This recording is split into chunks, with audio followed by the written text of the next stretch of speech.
il y a 3 étapes dans cette histoire, et ces 3 étapes, monsieur ou madame Michu, monsieur Pro, monsieur Begley n'auraient pas pu en triompher, si j'ose dire. Premièrement, on retient une SCI qui est en cours de constitution et qui n'est pas encore propriétaire du bien qu'elle propose à la location.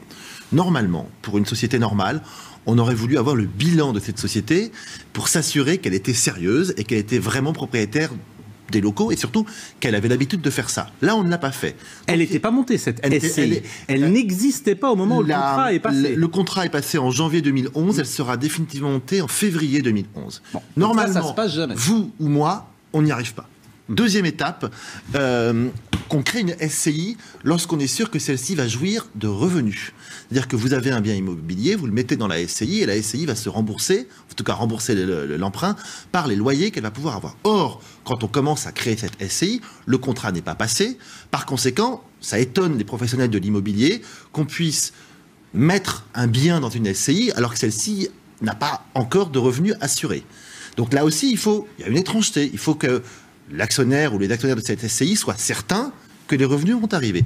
Troisièmement, pour obtenir l'achat de ce bien immobilier, il y a eu un emprunt.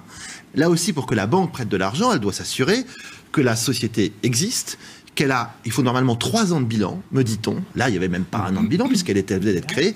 Et il faut s'assurer que cet emprunt sera remboursé. Et il faut donc que ce soit une entreprise qui existe. Sauf s'il y a caution, peut-être. Sauf si les actionnaires sont des vrais professionnels de l'immobilier, ça n'est pas ce que l'on apprend, et éventuellement qu'il y a une caution, mais quelqu'un de très sérieux.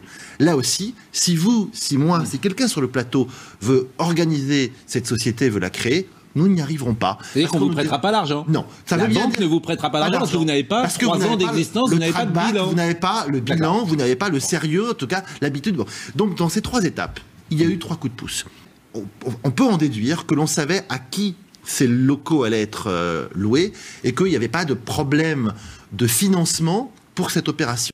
Pour les professionnels de l'immobilier, dans un monde normal, ces 3 opérations ne peuvent pas s'enclencher les unes derrière les autres. Voilà.